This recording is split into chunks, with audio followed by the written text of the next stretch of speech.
Hello and welcome to the Ea Tolkien Society. I'm Hawk Robinson, president and founder.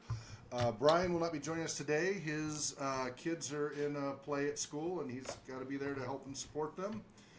And we will miss him, but we're very grateful for all he does when he's available.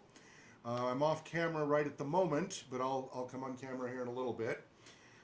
We are here at the RPG Research Community Center in Spokane, Washington at 101 North Stone Street.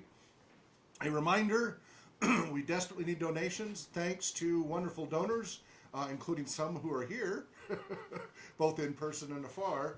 We were able to keep the center. We were in jeopardy of losing it because of rent and such. However, we're only covered up until the end of this month, so it got us out of the arrears we were in a couple of months, but it still hasn't been enough to get us through the rest of the year. So we haven't been able to open our doors to the general public to like the normal weekly stuff we normally do because of the insurance we have to cover. It's about $1,000 a month just for the insurance. So we're still on life support. At least we've held on to the place. We've got a few more weeks before rent's due in April. And so just please a reminder to everybody, if you can please donate at rpgresearch.com/donate, whatever you can. Our goal to be able to reopen for the year is 38 grand will cover the whole rest of the year. Basically, we're able to provide the community services we provide for less than $50,000 a year to thousands of people each year for less than 50 grand. And because we're 100% volunteer run, it all goes straight to, cover the bills and then the programs. So very low administrative. So just please, if you're watching this video, swing by rpgresearch.com/donate and donate whatever you can. We've got PayPal and Patreon and other options. But until then, we're able to keep, as long as we don't lose the place, we can still use this wonderful, comfy, it's much more comfortable than some of the other places we've operated at. And it has resources. We've got a nice studio set up here with all these cameras. And so we really would hate to lose this. Tolkien Society would go on, but we'd be back at the coffee shops or something, and we wouldn't be able to broadcast, and so it'd end up being a much more local thing instead of the more global. Like we sometimes have people from Italy and UK and Argentina and others joining these meetings and our annual Tolkien Moot.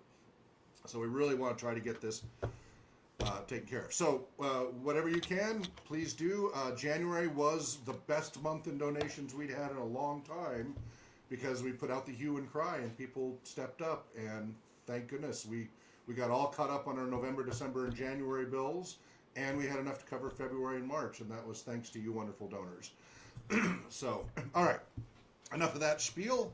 The Tolkien Society website is tolkienscholars.org, and we're on youtube.com/Tolkien Scholars. We meet every second Saturday from 1 to 3 p.m. Pacific time, although today I'm afraid I'm going to have us end at 2:30. I have a therapy client coming at 3, and I need to make sure nobody's in the building when the client shows up. Normally that's not an issue, but it's just one of those things where scheduling worked out that way this time around. So apologies for that. We need to wrap up by 2:30. So that being said, let's see, I'll get on camera here briefly. Hi, Hawk Robinson here. Hello, can you hear me?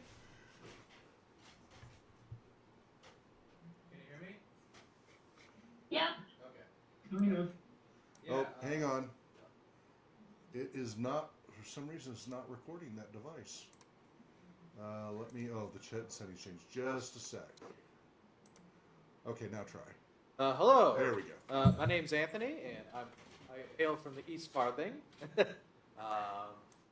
I guess I've been with the Ea Tolkien Society. I think almost 7 years now. And I joined the International Tolkien Society in 2021. Wonderful. I'm Joey. Welcome. So glad to see you. Yeah. And joining us remotely from the Tri-Cities of Central Washington, or the South Farthing as he likes to call it. Greetings from the South Farthing. I'm Chris Cooperstein. I've been tagging along with this group for about 10 years or so. This ragtag fugitive fleet. Rapscallions. joining us. Esther, where are you located? I'm Renton. In Renton. Okay, so you're right over the border. Great. Go Yep. ahead and introduce yourself.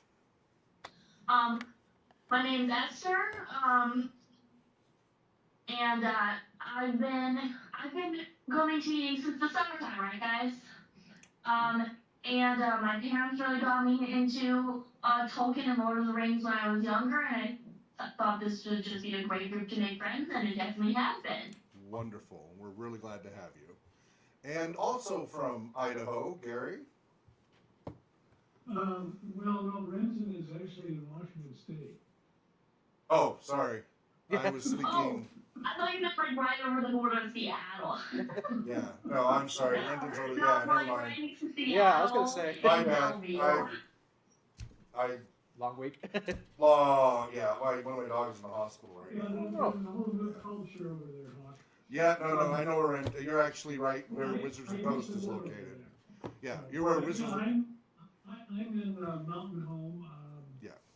And I guess it's equivalent if you look at the map to South Aaron is Aaron is Now, it's way down there. Isn't Mountain Home north of Boise? It's like you go down, you take Lewiston, go through the canyons, and you can either go left or right, and Mountain Home's up in the hills there. Well, we're 3,000 feet elevation. However, we're still, I guess, in what is called the Treasure Valley. Okay, Treasure Valley. Okay. So Okay. anyway, I've been a big Tolkien fan since I was introduced to it in 1965 at the University of Wisconsin, and spent 23 and a half years in the U.S. Air Force, and over the years read more of his works, and I'm just a huge fan. So Yeah.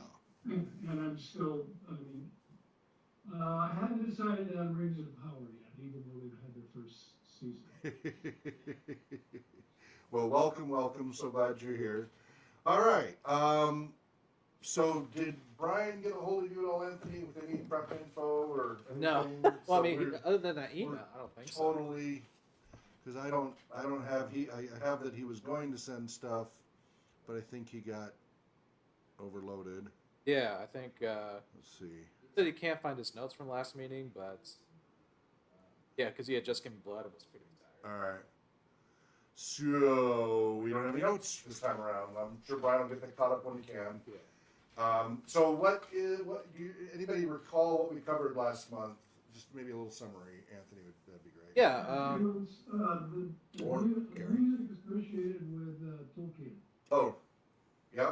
Yeah. And it was actually more interesting than I thought it would be. There's quite a bit. I mean,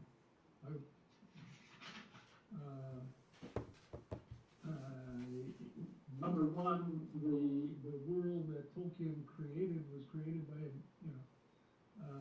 music. Yep. Song of Arda. Yeah. Yeah. And kind of like, I guess, a heavenly host type thing. I've got some notes here. Great. Melkor, Melkor, he was not a good guy.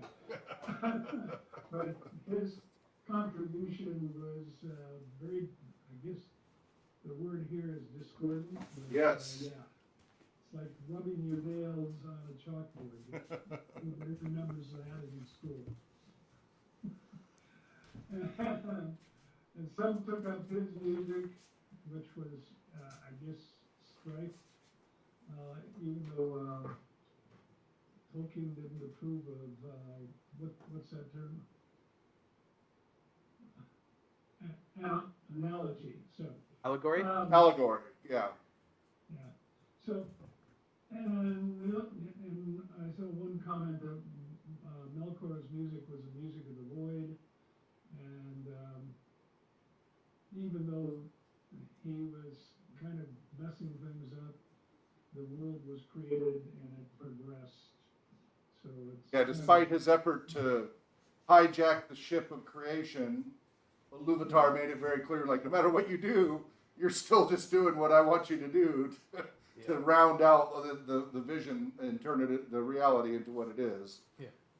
So that that was it, other than, I mean, some of the music I like was mostly from the Peter Jackson movies, you know, Far Over the Cold Misty Mountains, Billy Boyd singing The Last Goodbye, Ed Sheeran, I don't know who he is, but I See Fire, and Into the West by Annie Lennox. Yeah, Annie Lennox, yeah. What I thought was very evocative. Yeah, and Annie Lennox, so she was famous in, what was the group she was in? Eurythmics. Eurythmics, yeah. Like the song "Sweet Dreams Are Made of This." Who am I? So that's where she was really famous from. But did an amazing job, yeah, with the Peter Jackson soundtrack. And we had back at Tolkien Moot, 2010 or give or take, we had Ratea, the Elvish singer, was our guest that year. And so we had 3 days of her doing singing. Some were covers and some were original pieces, and some of those are up on our YouTube channel. If you go way back, at the Wayback Machine, Wayback Mr. Peabody, you can see some of those songs that she did, and she did a pretty good cover of "Into the West," the Annie Lennox song, and some other really good ones. She's gone on, she went on to become a software developer. Yeah. Wasn't quite enough steady. I mean, she was making money as a musician. Before that, she was in a heavy metal group, but wasn't steady enough, so she went into software development. But Ratea, which is Heather backwards, her original name was Heather Downing, and so just reversed it to Ratea because it sounded Elvish. So if you search for that, you should be able to find some of her music. And we used to play it for the stream on here all the time. Right now, it's mostly Synthetic Zen stuff. But I keep meaning to go dig that up and stream it again since we have it okay. But yeah, you can watch some of that. We had Michael Martinez as one of our guests as well, and then he interviewed her on, I can't remember if it was the debut or sequel, but his Raw Hobbit talk show. Yeah. So we were doing Middle Earth talk show, and then he was doing it based on William Shatner's talk show, which was, I think, Raw Nerve or something like that. Yeah. It was Raw something. So he based it on that by calling it Raw Hobbit. And so he did the two chairs facing each other and the whole thing, and it was a lot of fun. So you can catch that if you look that up for Tolkien Moot. Yeah, Michael's great. Michael's now over in Georgia, and he works in SEO, search engine optimization. All right, so thank you very much, Harry. I'm glad you had some notes for us to cover some of that. So the floor is open today. Did we have a specific topic in mind for this? No, we didn't have it. So this is often how it is we leave it open for what questions or topics do you want to cover each month? What has piqued your interest? What do you want to know more about, or what have you learned more about? And usually we like to start with the most junior person first, so that the more senior folks don't end up dominating the conversation. So, Esther, did you have any specific questions or topics that you were hoping we might get discussed? Yes, I have a question. Okay, as someone whose parent is like a writer, like having Tolkien's works transcribed by their kid is really interesting. And I'm like wondering, did like the kid resent for having to do all that work? Like, how did he feel? Was it like an honor being able to describe all of it? Like, being able to publish it? Like, does anybody have information on that topic? What do you mean transcribed his work? You talking about like publish all of it, like make it a little bit more legible, that kind of thing. Like, get it published. So you're talking about Christopher Tolkien posthumous publications of his father's works. Okay. Like there's so many volumes of it. Like, and my mom is sort of the same way with her writing, except not nearly as good as the writer of Tolkien, but not at all. But like having to like go through it and like edit it, because like I'm a much better editor than my mom is. Like, I'm like, oh my god, this is taking forever. All of this is nonsense. Like, I'm just wondering, like, if he was going through it and like being like, oh my god, this is like absolutely ridiculous. My dad is so stupid going through it. Well, I mean, so Christopher helped Tolkien. The reason why Christopher kind of took the torch was Christopher did the maps early on. Yes. So he Okay. helped his father as a kid with the maps and as a young adult and such. And so that he was the most involved with the Legendarium because of that. And Okay. I don't think there was any mandate or onus put on him that he had to do what he did. It was a labor of love. Yeah. He recognized he was not a creative writer. And my wife's like a tech writer, even though she has a degree in English. She taught at Seattle University, but she knows she's not a creative writer. And same thing with Christopher Tolkien. He recognized that while he had very good analytical skills and everything else, he wasn't a creative writer. And he wasn't going to try to become one. He had no aspirations, as far as I know, to become a creative writer. Okay. He was a professorial analyst type. And so for him, it was, he gladly, as far as I know, gladly took the torch of his father to help. He saw all this stuff that his father had scattered around that he knew was there because he was there helping, and felt the world needed to know. Yeah. And I don't think there was any, like, burden put on him to do it. It was a labor of love, because he loved his father and he was excited about the works and thought the rest of the world should know. Because when his father died, the only thing that was out was The Hobbit and Lord of the Rings with the appendices, and then Right. the Tolkien Reader, Yeah. Which are and mainly a few short other, stories. a few other little bits and pieces. But there was all this other stuff that was completely untouched, and yeah, I imagine he was. I mean, he said so, and he was very frustrated how hard it was to read a lot of the scribbles Yeah. that his father did. Yeah. That being said, like doctors, like they're so smart, but their handwriting Yes. is like awful. yes, Yeah. you know, a lot of people argued that Tolkien was a terrible writer. Ooh. Ooh. Yeah. But Yeah. even Tolkien, Yeah, usually his, how would you say, his competitors, though, like, even Tolkien though was very critical because he knew he was not doing it right. Right? There's how you're supposed to Yeah. write a book, and he ignored all the rules. Right? Because for him, it all evolved from justifying the language, not let's plan a plot and a story and characters and have a mission and Right. a purpose. And he didn't do any of that that you're supposed No, to he do. didn't. He kind of just like word vomited. Yes, poetry. yeah, kind of stream of consciousness, although thankfully not Ulysses or something like that. Yeah. Finnegan's Wake. yeah. Yeah. But and and remember, Lord of the Rings, he only got a third of the way when he completely stopped and started over completely. Yeah. And then he did it again and stopped about 2/3 of the way and started all over again completely. Before his third rewrite was finally what we started to see, turn to Lord of the Rings. That's supposed to be the wrong way to write on every front.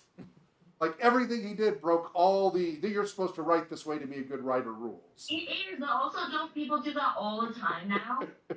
No. Like rewrite their stuff? Well, rewrite, but the motivation, direction, and approach was just radically different.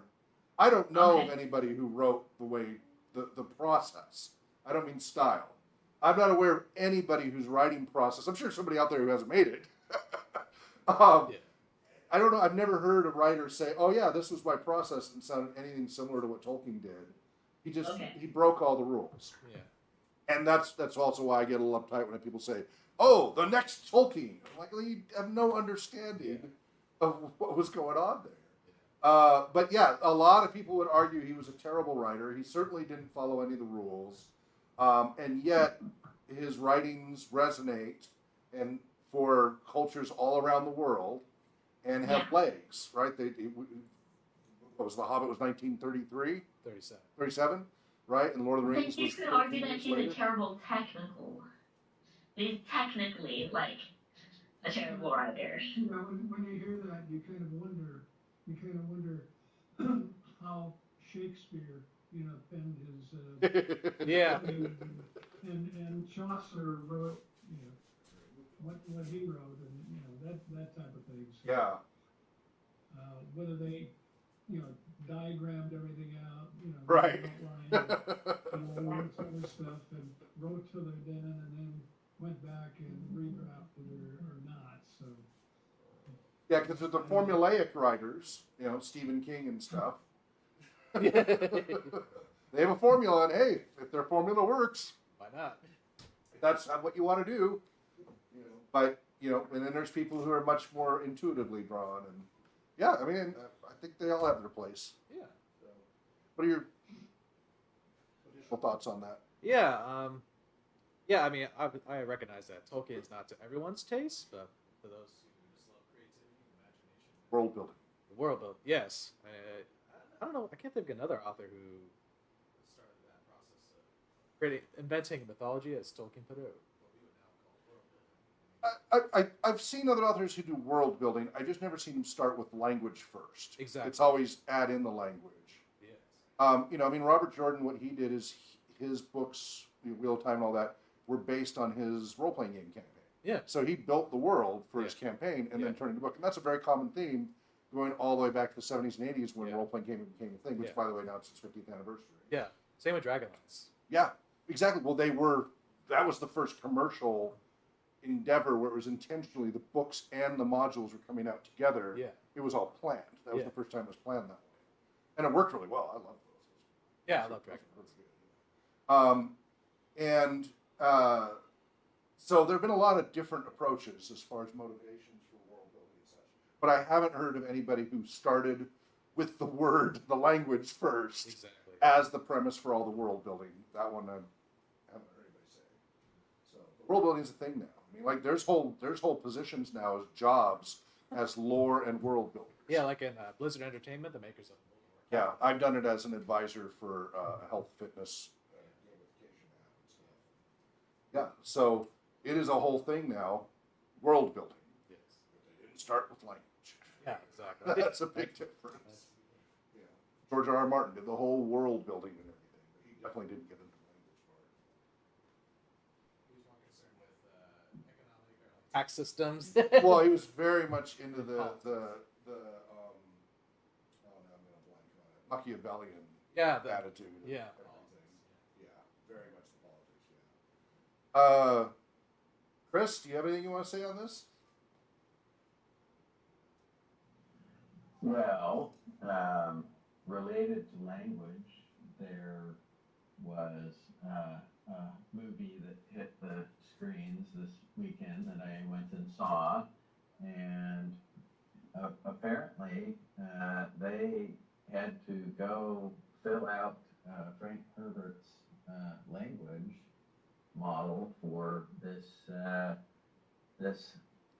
movie, and it looks like the person who helped with Game of Thrones had to go work on this one, and all actors had to go to Fremen school Oh yeah. for more than a month. Wow. Well, it's like Star Trek with the Klingon language and stuff. It's become a thing. Yeah. Yes. Yeah. No, the languages become a thing, right? If they catch on, you see where they build on the languages. But they didn't. Herbert didn't start with the language, did he? So I may very well have to figure out how to get Fremen onto my Windows machine at work and start typing away. Well, there's a lot of AI bots now. I wonder if there's a Fremen AI bot. Yeah. Esther, were you saying something? Indeed. Anything else you want to add, Chris? Oh, I've got some other articles, but Okay, we'll circle back I with can that. wait.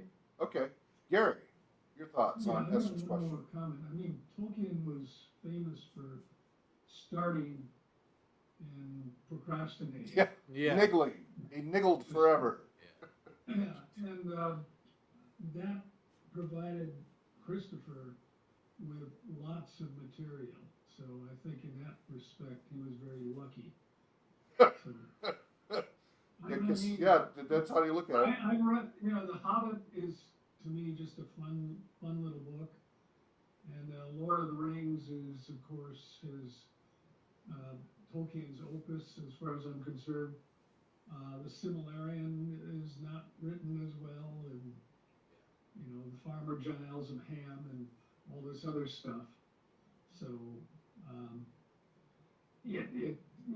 as you said, Christopher was not a writer per se. He was more technical, analytical. Yeah. But he did get that. He rounded out the world, Tolkien's world. Yeah. That wouldn't be complete without this information. Yeah. those 13 books of history of Middle Earth, Yeah. just huge resource, amazing resource. Yeah. And yeah, I mean, even Christopher Tolkien's commentary is eloquently written. It's not like super creative or anything. Yeah, it's commentary. Yeah, it's commentary. Yeah, it definitely expands upon what it's good analysis and expands upon what Tolkien wrote. Yeah. It's all very scholarly. Yeah.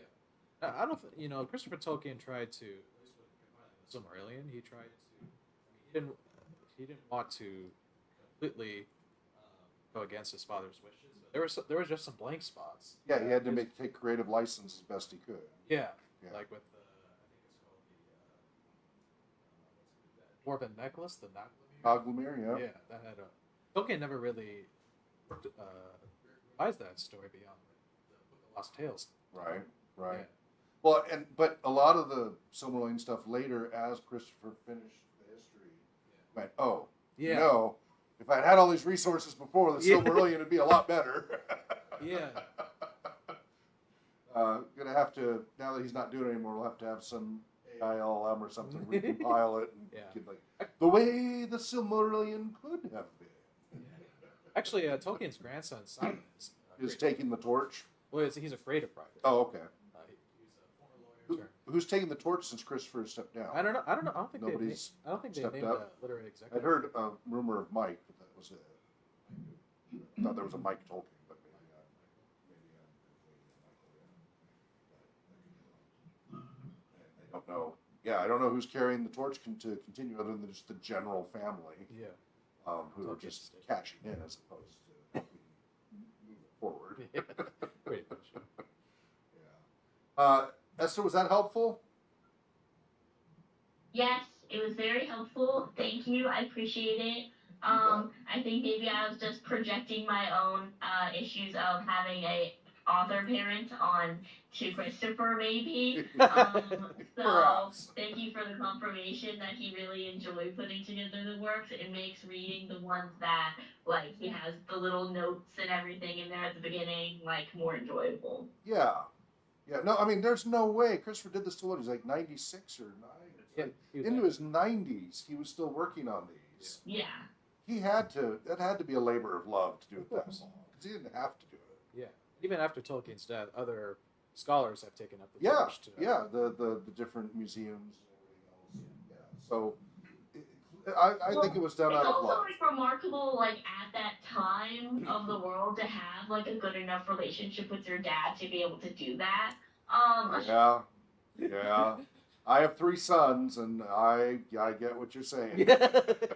like the perspective and like of that like time of like in what masculinity was and like how close you should be with your sons, like that sort of thing.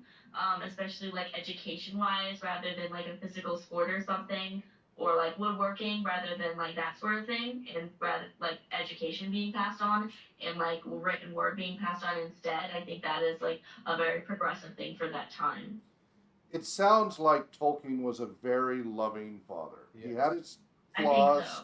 He had his flaws and challenges. He was obsessive. Yeah. He seemed to, whether it was just the bipolar, manic depressive nature of school, Yeah. which it is.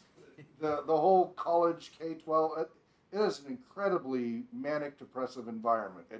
Formal education is a really unhealthy Yeah. in its approach to learning. I mean, all the science is very clear about that. Yeah. And yet that's been done for centuries. And so you see his health ebb and flow with the school years, Yeah. as well as, of course, his wife's struggles with health. But it sounds like he really tried to prioritize, and he clearly had a lot of love for his family. It's such a high priority. And, of course, the love story of Baron and Luthien to his wife. Yeah. I mean, that chokes me up every time. Yeah.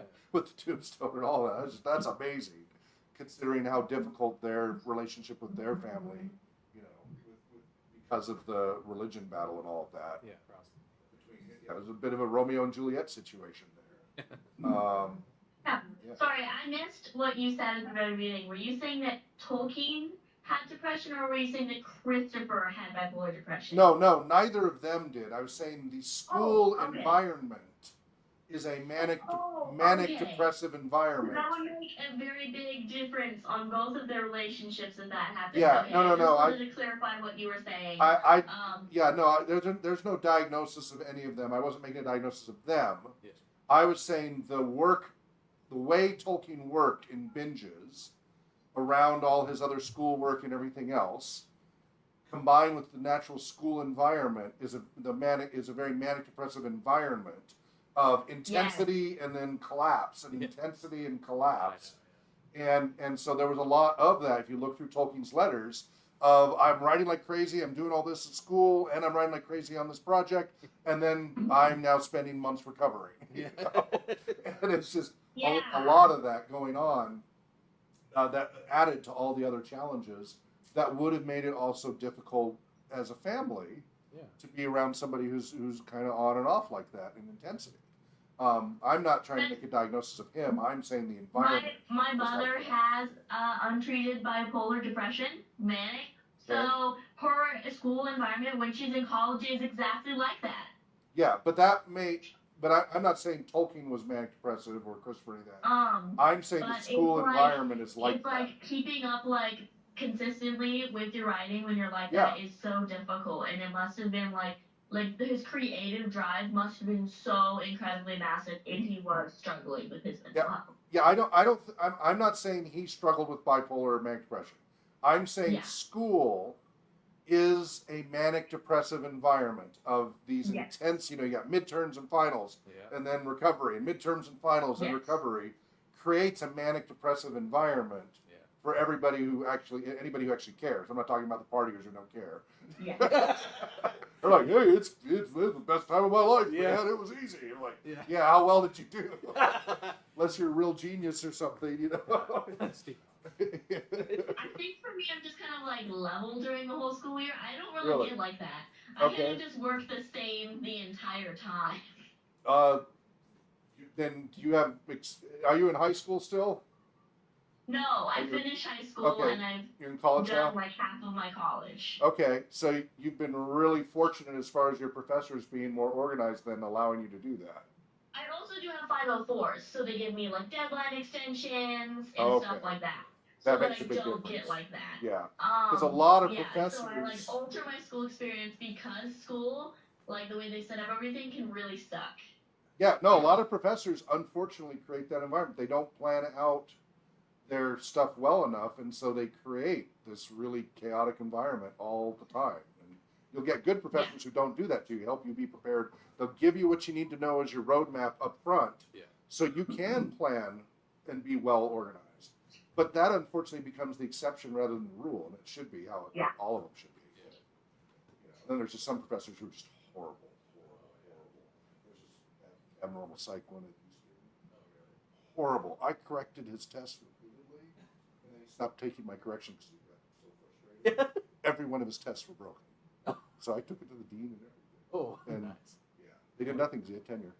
Oh, I'll be right back. I'm just gonna go pop something in the oven. Yeah, there's a lot of bad professors out there. Anyway, total tangent, but sympathies to what you're with you and your mother. That sounds like that's challenging, but fun too. Yeah. Yes. Yes. I'm gonna go pop something in the oven real quick. I'll be right back. See you when you're back. Okay. Gary, do you have a topic you want to bring up? I don't know. I mean, Chris has got several. All right. The only thing I saw was that, again, it's a Rings of Power thing. And basically, he probably gets the same thing, and I know Brian does, and I think Anthony does too. But they're already developing season 3 of Rings of Power, and season 2 they don't even have it scheduled yet. So. But that's pretty standard these days. Is that right? Yeah, that's pretty standard process. No idea. I don't, Because post production. Oh, hello. Did I lose you guys? No. Okay. Post production has. No, I can hear you fine. Okay, post production takes forever. Like there's principal principal shooting, where you Yeah. shoot, you know, your sets or studio or on location, whatever, you get all done. That can be done in weeks or on larger projects in a few months. Yeah. Or in the case of Lord of the Rings movies, a year. Well, did they shoot over a year? Because that's unusual to spread it out like that. Well, for the whole trilogy. shooting. Well, for the whole trilogy, I think they did. Oh yeah, well they shot it. Yeah, right. Well, like The Matrix, they shot the first film, but then they shot 2 and 3 Kind of back to straight through. Yeah. They just shot it all, and then they edited it into 2 and 3. Yeah. Same thing with Lord of the Rings. Yeah, they shot it for 2 years straight. Yeah. I think it was 2 years of just everywhere because they did a lot of on-site, and then they did the studio stuff. But yeah, I think it was 2 years of shooting, and then it was like, you know, years of post-production. Yeah, and pickup shots too. Exactly. They had to go back and fix things. Exactly. So that is, yeah, usually the way it is, you shoot a whole bunch up front, then you start doing production, and then you find some stuff that you may need to go back and reshoot a little bit to improve. So you get a little bit more post-production there. And so that whole post-production process usually takes a lot longer than the actual principal shooting. Mhm. And so it's not unusual when you have multiple seasons to be, you know, have one in the can, so to speak. You're done shooting and start working on the next one while post-production's working on the previous one. Yeah, but I mean, they intend to show this sometime during 2024, Yeah. and they don't even. I mean, Yeah, later. It'll be later in the year. Last time Wheel of Time was their spot on the first couple days of September. Yeah. So, Yeah. It varies, you know, and also it depends on how good their contract is and supply and resources, and then of course COVID. There's still a lot of organizations that haven't fully recovered from staffing shortages from COVID, and Yeah. so that slowed a lot of things down. It's getting better, but it's still not 100%. But I mean, Reacher was. I mean, something that they've done. Reacher was I mean, it's already been shown this last year actually. Yeah, The Reacher second 2, season. yeah. So as far as what they're producing themselves. Yeah. So, but I just kind of wondered about that because they don't have any firm schedule for. Well, they probably this year. do internally. They're just not telling the public because they're probably so. J. Michael Straczynski apparently runs a really tight ship when he does production. When he has his struggles. He made Babylon 5. Oh. He made, I think, Sense8. He made a whole bunch of different series. He also, I think, he ran one of the Spotlight Ranch for a while. There's mixed reviews about that. But anyway, he's been, yeah. But his opus, I would argue, is Babylon 5. And by the way, he just released a new movie, but it's animated. Well, because most of the cast did. Oh, really? So it was the way to work around that problem. Oh. And it's a reboot. They're kind of doing a reboot like Star Trek. So anyway, all of the actors that were on that set commented, and many of these, like Bruce Boxleitner. So he was highly successful in some doctor thing in the 70s. He was in Scarecrow and Mrs. King, which was successful. He was in Babylon 5. He's had a really successful career in multiple series. And he's always commented to this day still about how JMS's production was the best run production ever because you would come in, you would shoot your stuff, and you could actually go home and see your family. He's like, that almost never happens in filming, in Hollywood and stuff. That is about project management. And JMS wanted people to actually have some life balance. So with Babylon 5, he had enough control that he set everything up, and it was out in the remote boonies. It was not in a normal location or anything. But he set it up to allow for that. And he proved, because he worked on the early MacGyver with the 80s and a lot of other, that's why a lot of people from those shows in that light. Yeah. But he saw well-run and poorly run productions all the time. And he's like, I don't want to be with the crappy ones. I want to do it with the good ones. So same thing with this. The different production companies most are not well run, some are well run. And they have internal deadlines always, but they can lose a lot of money if that gets out to the public if they miss a deadline because investors can pull the plug. So they often try to keep that secret from the public. And generally when they do that, it means they're not good at meeting their deadlines. It means they're not an organized production company. That's usually what, if you see that. If they're releasing on time, like they say, we will release this time, and they do it, that's a sign of a more organized production company. Versus others have an attitude of like, you can't hurry art. It'll get done when it gets done. Yeah. And those people are usually horrible project managers. Sometimes they make some great stuff, but it can take forever to get there. So it sounds like if they're not giving clear deadlines, either there's some politics going on, or they're just a bad project management. So just my 2 cents on that. Okay, well, that was a bit lengthier Sorry. explanation than I expected, but thanks for that, Mark. So, anyway, over to Chris. Chris. Mr. Cooperstein. Mr. Cooperstein.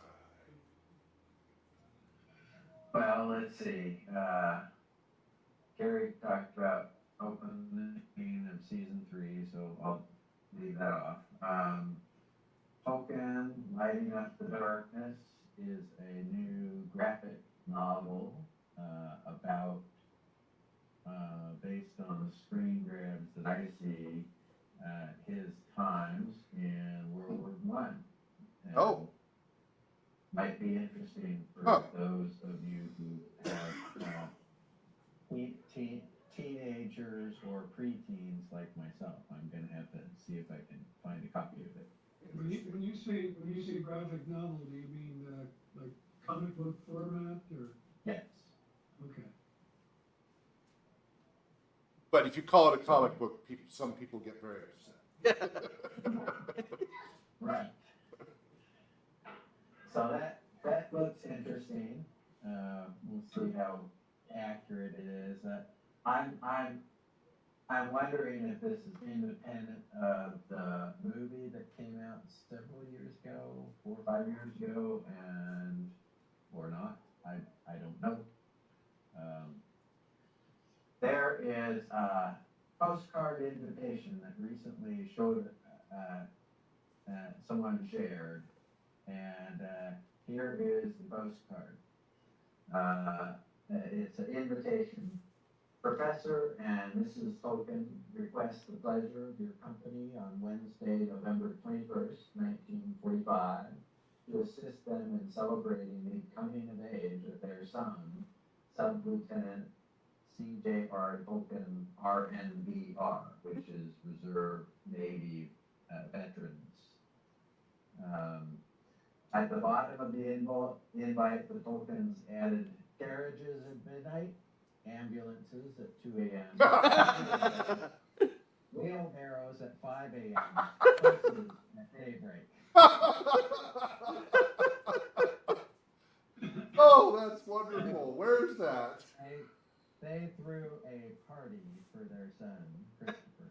That's hilarious. Wow. Where is that posted? Just a random post on Yahoo movies. Let's see. This is the Oxford Mail was the source of this. Okay, the Oxford Mail. Okay. Wow, that's hilarious. I didn't know that. That's very cool. I want to check that one out. So that gives you a clue into the inside life. Yeah. Well, they're definitely they can be very prim and proper and yet quite humorous. Oh yeah. Indeed. Well, as he talked about his experience driving. That seems to mirror a bit of how my life goes. Popular on the outside, and then for people who know me well, the parties tend to come out. Yeah. Well, it reminds me of his experience driving. His philosophy was charge them and they'll scatter. He was a horrible driver, but. So those were the 2 articles that I got. Oh, great. Thank you for that. Looks like we lost Esther for a moment here. That's too bad. Hope she'll make it back in. Yeah. Joey, did you want to comment on anything? You have a topic you want to discuss?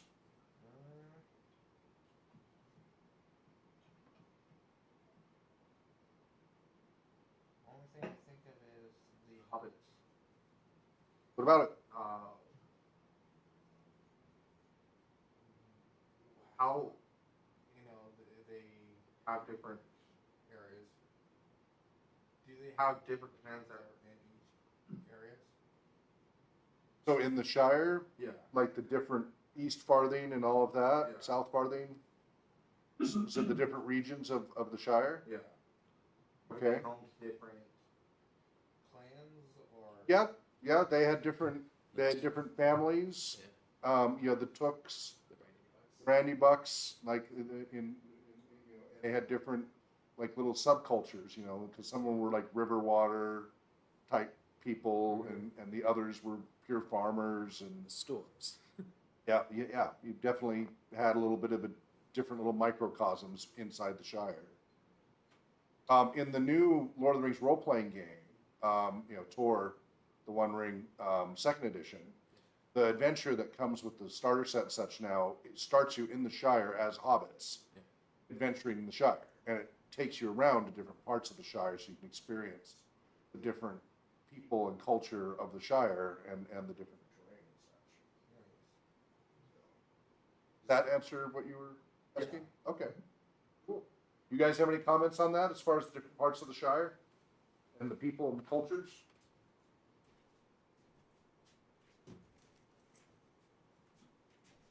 Chris or Gary?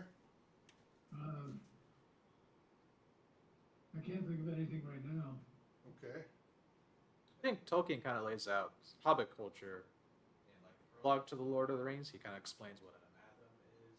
He kind of explains sort of how the Hobbit community works. I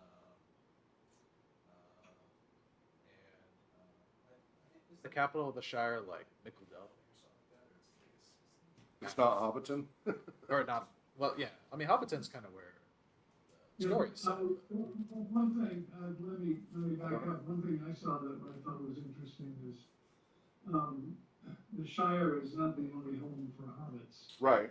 Because they're out as far as Bree and, they don't get really far away because, when the four or the two, Fellowship of the Ring, go around, they have to explain who they are, they're only children to your eyes, that type of thing. I think that as far as the history of the hobbits is concerned, I mean, they're kind of an unknown origin. Tolkien speculates. Yeah, from the East. Yeah, that they. Yeah, exactly. Yeah. He kind of left it open because he couldn't decide, or maybe for the reader's imagination. Yeah, I thought that Tolkien. What? Anthony, weren't the precursor of the hobbits something called storks? Oh, the stores. Yeah, the stores were kind of. Or something like that. Yeah, Gollum was a store hobbit until he the ring corrupted him. Yeah, I think the stores were river folk, and Tolkien might have speculated that the hobbits kind of originated along the river Anduin, which is kind of like that great river, and it might have been an offshoot of men. Mm-hmm. So there's 4 farthings, the 4 different farthings of the Shire. The capital is Mickledelving. Yeah.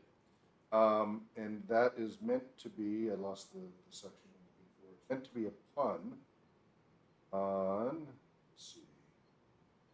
The Shire had little in the way of government. The mayor of the Shire's capital, Mickledelving, was the chief official and treated in practice as the mayor of the Shire. There was a message service for post, and the 12 sheriffs, 3 for each farthing, of the watch for police. Their chief duties were rounding up stray livestock. These were supplemented by a varying number of bounders, an unofficial border force. At the time of Lord of the Rings, there were many more bounders than usual, one of the few signs for the hobbits of that troubled time. The heads of major families exerted authority over their own areas. The Master of Buckland, hereditary head of the Brandybuck clan, ruled Buckland, and had some authority over the Marish just across the Brandywine River. Similarly, the head of the Took clan, often called the Took, ruled the ancestral Took dwelling of Great Smiles, the village of Tuckborough and the area of the Tookland. He held the large ceremonial office of Thane of the Shire. And then somewhere it mentioned about that. Okay, the Shire's capital, Mickle-Delving, embodies a philological pun. Oh. The name sounds much like that of an English country town, but means much digging Yeah. of hobbit holes from Old English Mysel, great, and Belfan, to dig. Michael Delphin. So, anyway, so yeah, of course he had to put in philological puns. Is that from Tolkien Gateway or Wikipedia. Oh, Wikipedia. One of the things is a lot of, so apparently, Tolkien spent a ton of time detailing all the culture, calendar, climate, Yeah. every little detail and nook and cranny of the Shire that never shows up in The Hobbit or Lord of the Rings. Yeah. You never see it directly, but you feel it. The depth. He worked out all this detail, and it somehow just kind of percolates through, Yeah. even though he doesn't explicitly lay it all out, Yeah. like a lot of the writers will do. They'll say, there are these many months, and this and that. Like, they'll lay out their mechanics. And he doesn't do it. He just lets it come. He shows rather than tells Yeah. throughout the story, as he's able to track days of the week, and Yeah. all those things. And Yeah. Because I think, he's very good at geographic descriptions Yes. in both The Hobbit and Lord of the Yes. Rings. And I think before, as he was writing, I think he had sort of drawn some like little maps of like the Hobbit's journeys. yes, And yeah, also which of course Christopher helped him a lot with too. Yeah. Yeah. So there was a lot of back work that he did to flesh out the world building we were talking about earlier, to help the story feel that much deeper, even though he doesn't express it explicitly. Yeah. What's that? Probably been published in like the history. Yeah, it's come out through all the other. Although there's still stuff coming out, right? Yeah. There's still the Mar, the repository that they put everything in. The museum. Marquette? Marquette, yeah, places like that. Yeah. There's still stuff coming out. Yeah. So. That's why they're still new books. It's like an archaeological dig. Yeah. Yeah. Oh, talk about a clutter bug. Any other things you want to bring up? We got about half an hour left here. I think last time we didn't quite get to like reading Tolkien's letters. Okay. Want to do that? But We're half packed up in case we don't raise enough to keep the place open. Okay, no, yeah, it's right, but none of the letters are there. My letters are packed up right now. Do you have it electronically? yeah. You guys have letters? I don't have access to mine right now, so I'll let you guys. Which letter are we on today? Shoot. Yeah. It's Without our Mr. Secretary, we're a little I lost. opened the page, it's got letter 224, 225, 226, and 227. Somewhere I around don't there. really remember which one we stopped at. Let me, well, I don't have our latest notes, but I can look at the last notes published on the website. yeah. And that might tell us From like TolkienScholars.org. I think, I don't remember 224, Chris, because I remember 224. we do, okay. Yeah. So the last posting we have is about, was from December's meeting. I'll go look in Brian's email box here. Yeah. Probably have to look in your email. Yeah, we haven't posted meeting notes in a long time. Yeah. Shoot. Yeah, December 9th was the last one. Yeah. And we were on letter.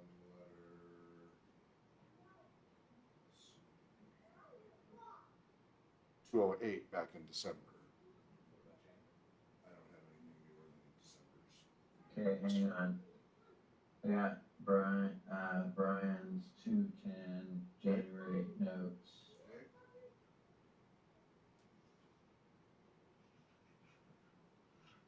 Okay. two. Guess we Oh, lost I'm that's sorry. for- That's a for the- year ago. Hang on. Oh, it's from a year ago. Well, we were on 208 in December 2023, Yeah. so we should be past that. Well past that. Let's see. Yeah, meeting notes. Pardon us, without Mr. Secretary, we're lost. 2024 January. Yeah, I think. There we go. Yes. I think. Yeah, I remember it's And I'm not seeing that we read letters for that.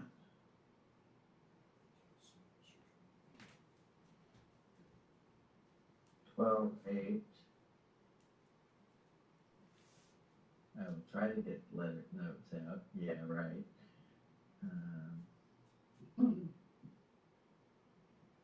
Yeah, the meeting notes from December are on the website for December. We've not had meeting notes for January, February's meetings on the site. So. Yeah. I do remember the information about C.S. Lewis's study in words perhaps being the last letter we read, but we can reread it if you wish. I remember 223, 10 hours hard per diem day after day. Yes. So I think we are either 224 or 225. I think 225 because I remember reading 224 and there was a spoken end of the letter with a Latin phrase, ergo salebo, therefore I will be silent. I remember reading that, or one of us reading that. Yeah, me too. All right. So 225? Sounds like it's 225. Who would like to start with that? How long is it? They're all short. Okay. I can. All right, Anthony, you want to start with the first one?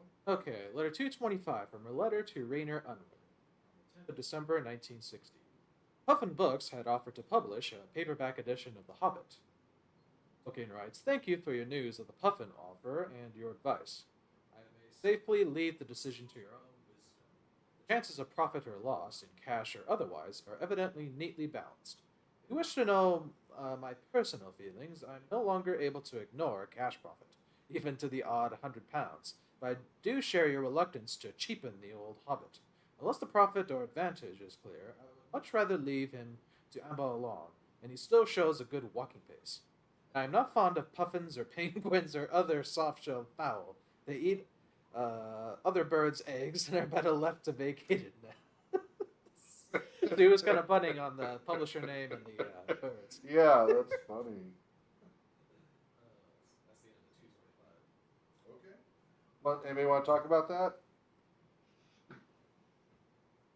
I mean, he admits that he doesn't mind the money, but I guess he's declining the Puffin offer because I don't know. I got the feeling that Puffin and Penguin pretty much did just paperback type deals, which usually comes out after a hardback. Yeah. In the publishing business. I don't know. That's kind of what I took him to mean. Yeah. Paperbacks. And, paperbacks are a little cheaper. I see used copies of the Hobbit Puffin book, 1961. Huh. So they must have convinced him to do it. No. If he needed the money. Yeah, he's probably probably had some pecuniary needs to be. Yeah. Still. Indeed. His kids through college and everything too, and grandchildren. Oh, he talks about that a fair amount. Yeah. Even back then, it was quite expensive. Oh yeah, yeah. Okay, Chris, you want to go with the next letter? Okay, 226 from a letter to Professor L.W. Forster, 31 December 1960, right before classes start up again. The Lord of the Rings was actually begun as a separate thing about 1937 and had reached the inn at Bree before the shadow of the Second War. Personally, I do not think that either war, and of course not the atomic bomb, had any influence upon either the plot or the manner of its unfolding. Perhaps in the landscape. The dead marshes and the approach to the Moranon owe something to northern France after the Battle of the Somme. They owe more to William Morris and the Huns and Romans, as in the House of the Wolfings or the Roots of the Mountains. That's an important one because there's a lot of people who keep trying to draw parallels and make claims.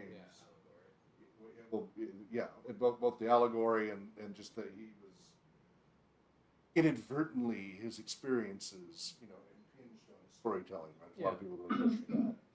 And So I may have to look up these two books here.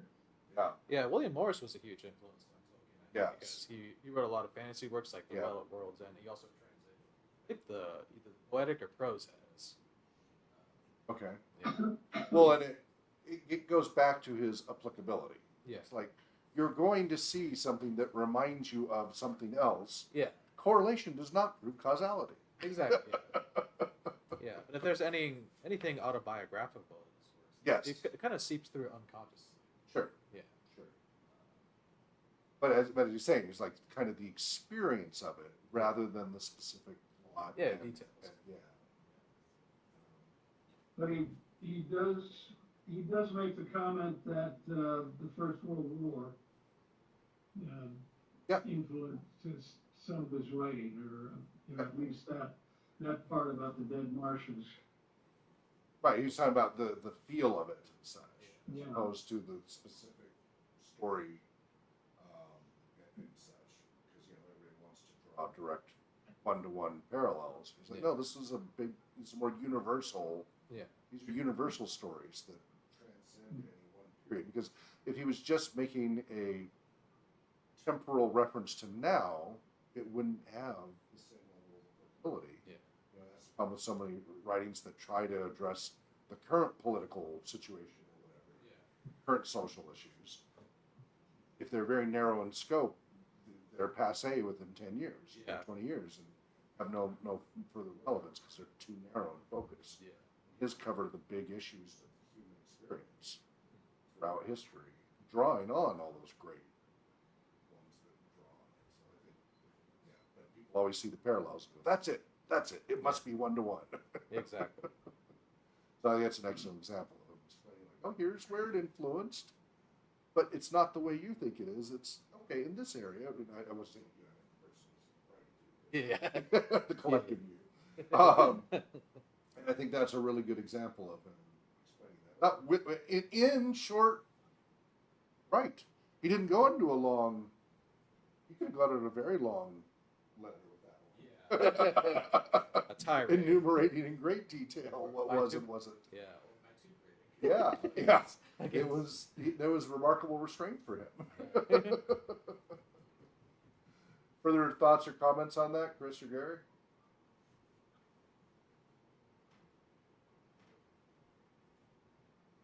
It's looking like these books are well in print, and you can easily find used copies of them. Good. All right, Gary, do you want to read the next one? Yeah, letter 227 from a letter to Mrs. E.C. Olson, and 2 I's in a row. How do you pronounce it? River or driver? I have a J in there. Maybe it's a typo. Somebody who knows.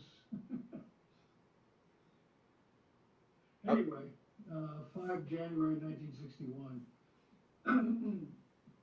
Numenor, shortened form of Numenore, is my own invention.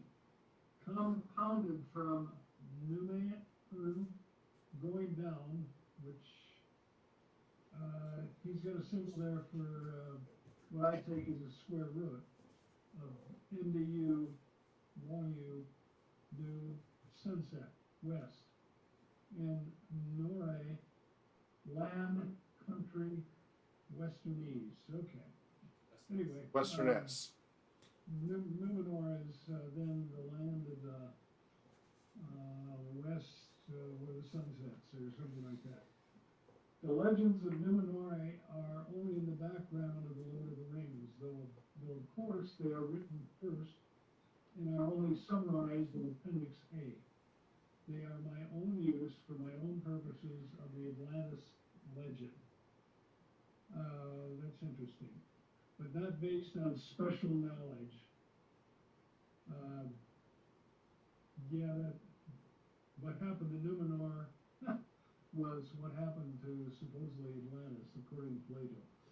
But not based on special knowledge, but on the special personal concern with this tradition of the culture-bearing men of the sea, which so profoundly affected the imagination of peoples of Europe with westward shores.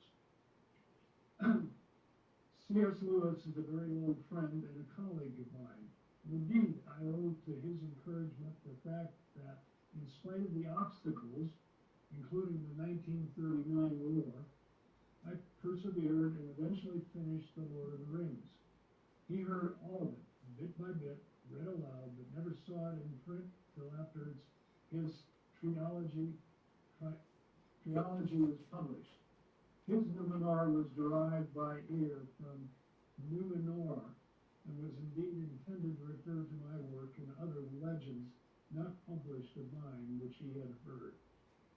I'm not familiar with C.S. Lewis's all his work, but Yeah, that references the space trilogy. there's some cross reference to that.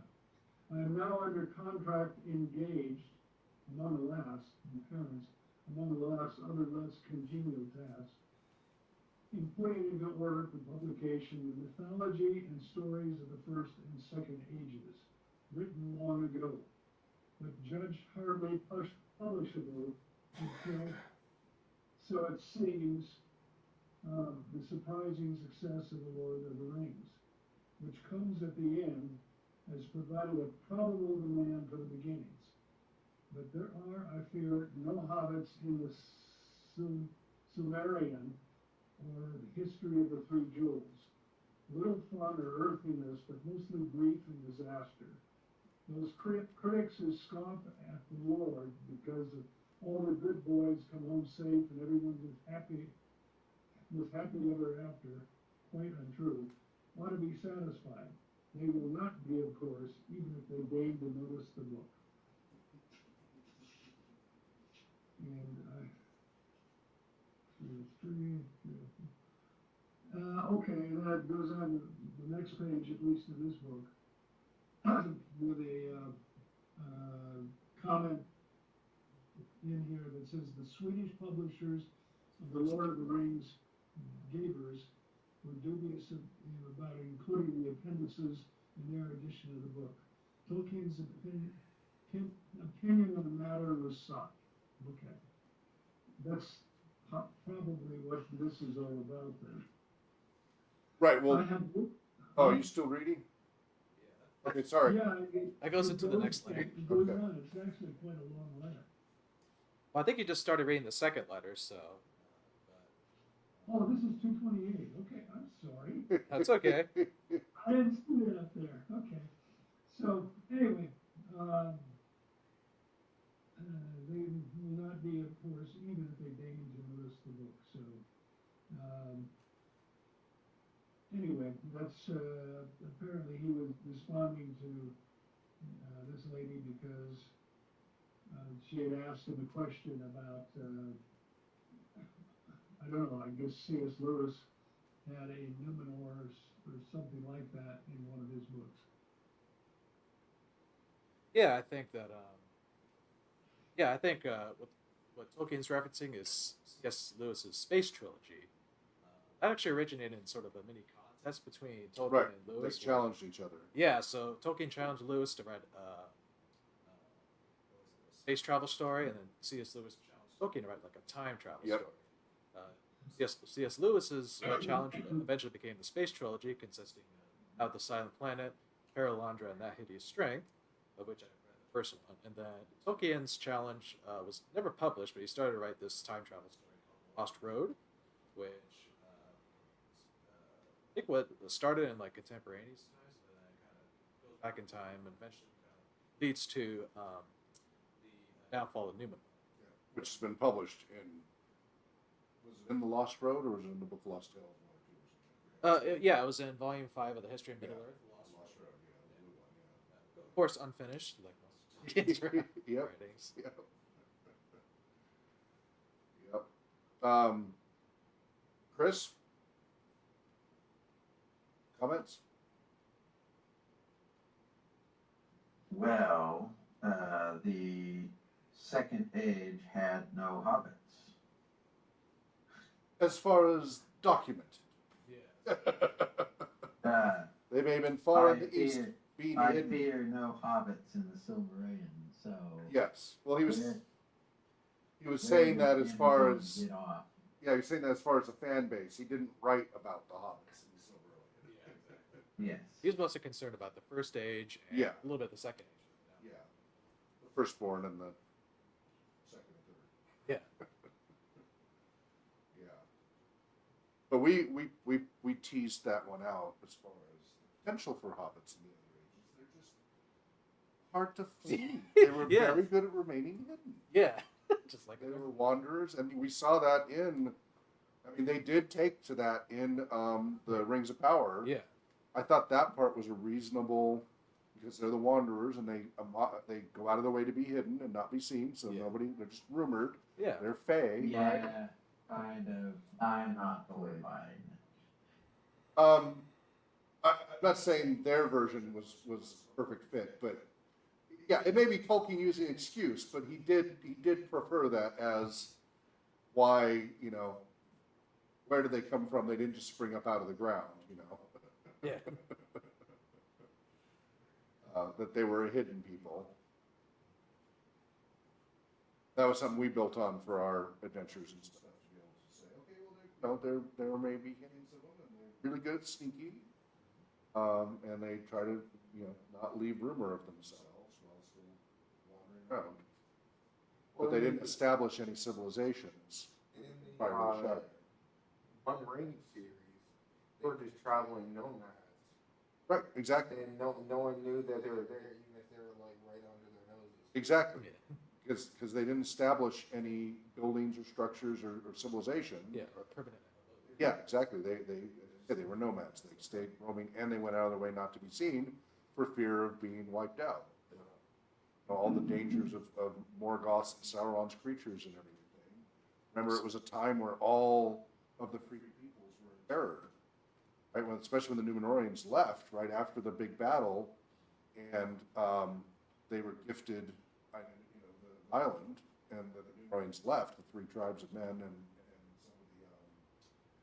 the Hoses, the Druidine, went to Númenor and left Middle-earth. And Middle-earth fell into darkness except for the few elven trunk puppets there. And they talk about the horrors of Morgoth's creatures and those who served him spreading, and others trying to find places to hide and not be found, and until the Númenóreans came and brought basically light and gift bringers. And that started to change things. So you could totally see them just showing up in the records while being out there. So, anyway, it looks like you find these tribes in South America or different parts of Africa and remote locations where for thousands of years nobody knew they were there. Exactly. All right, any other commentary on that letter?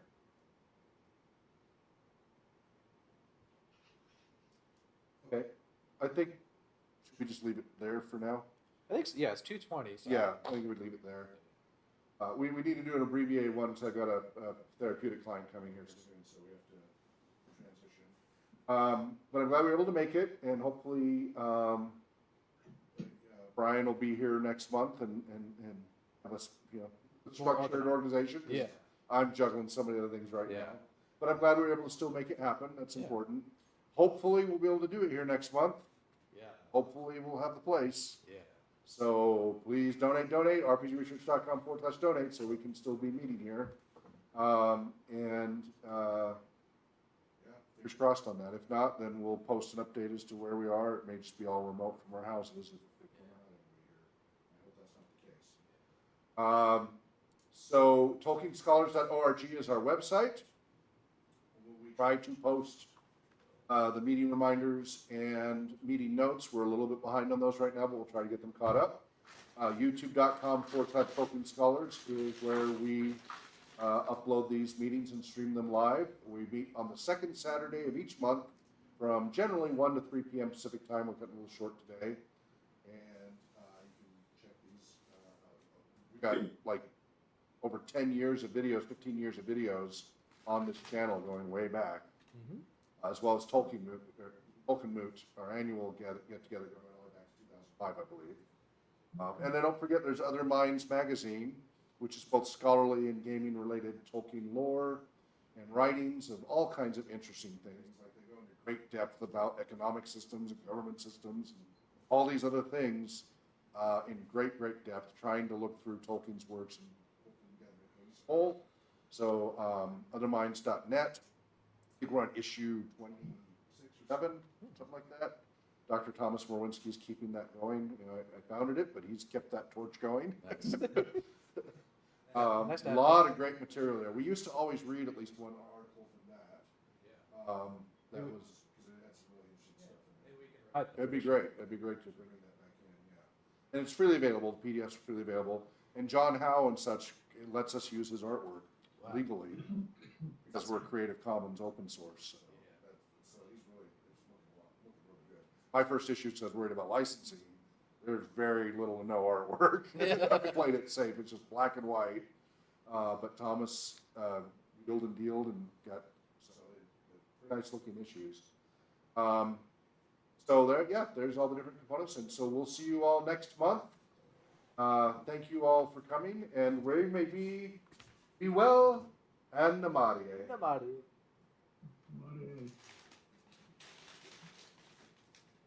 I used to always play that Matea's version of that song, Namadi. And another one I have that was a Finch group. Yeah, it's on interesting. our show. Yeah, because